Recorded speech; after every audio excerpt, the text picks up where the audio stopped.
যার চলে যায় সেই বোঝে হাই বিরহের কি যন্ত্রণা। আমি ফেসবুকে এমন একটা নিউজ দেখব আমি কখনো আশাও করি নাই বাড়া।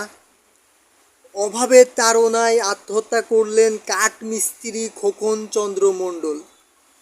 2024 সালে এসেও বাড়া অভাবের তাড়নায় যদি আত্মহত্যা করতে হয়, পেটের দায়ে ক্ষুধার তাড়নায় যদি আত্মহত্যা করতে হয়, তোমরা যে উন্নয়ন উন্নয়ন করে বাল ফেলাচ্ছ বাড়া, এই উন্নয়ন আমরা কি করব? বাড়া তোমরা যে এত উন্নয়ন করতেছো, এই উন্নয়ন দিয়ে কী হবে? যদি আমার দেশের মানুষ খেয়ে যদি বাঁচতে না পারে, তাই আমরা উন্নয়ন দিয়ে কী করবো?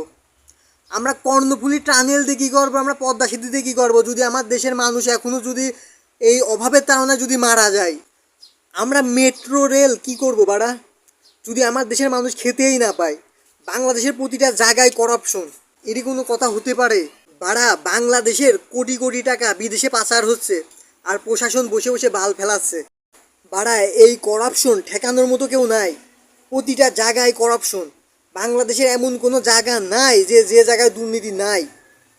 বাংলাদেশের মানুষ বাংলাদেশের মানুষ খেতে পারে না। বাংলাদেশের মানুষের এখন যে পরিবেশ, মধ্যবিত্তরা যে চাপে আছে, নিত্য প্রয়োজনীয় যে দ্রব্যের মূল্য এত আকাশ ছোঁয়া দাম, আর বাংলাদেশের মানুষ আছে উন্নয়ন নিয়ে। কিছু মানুষ বাংলাদেশকে উন্নয়নশীল বলে বাইরের দেশের কাছে বাংলাদেশকে বড় বানানোর চেষ্টা করে, কিন্তু বাংলাদেশের মানুষ খেতে পায় না।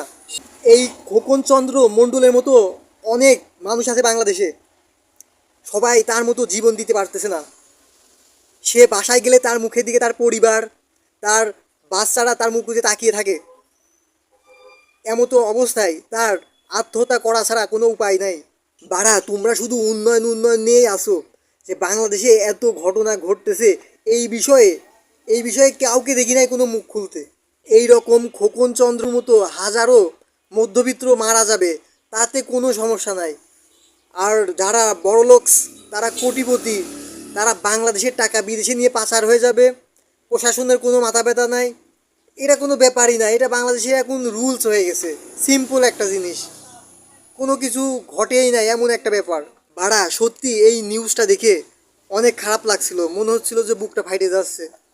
কিন্তু আমাদের কিছু করার নাই, আমরা শুধু এই দুটো কথাই বলতে পারবো, কিন্তু আমরা কিছু করতে পারবো না। ভাড়া কিছু বলার নাই। এরকম হাজারো খোকনচন্দ্র মারা যাবে, কারো কারো কোনো কিছু যায় আসবে না। যারা কোটিপতি তাদেরও কোনো যায় আসবে না, যারা গরিব তাদেরও কোনো যায় আসবে না। যে যাবার সে নিজেই যাবে, যার ফ্যামিলি থেকে যাবে তার ফ্যামিলি বুঝবে, যার চলে যায় সেই বোঝে হাই বিরহের কি যন্ত্রণা। আরা আমি দেখি নাই যে কোনো নিউজ চ্যানেল এই টপিকটা নিয়ে বড় মাপের একটা নিউজ করেছে। খুব বড় মাপের কোনো চ্যানেলকে দেখি নাই যে নিউজ করেছে। তোমরা নিউজ করবা কি বিষয় নিয়ে? তোমরা নিউজ করবা ওই কবে সিনেমা বেরোচ্ছে, কোন নায়িকার বাচ্চা হচ্ছে, কার সাথে কিরা চলিয়ে গেছে, কোন নায়িকার বিয়ে হয়েছে। তোমরা নিউজ করো এইটা নিয়ে, যে এরকম একটা টপিক নিয়ে যে তোমরা নিউজ করবা, সেটা তোমরা করো নাই।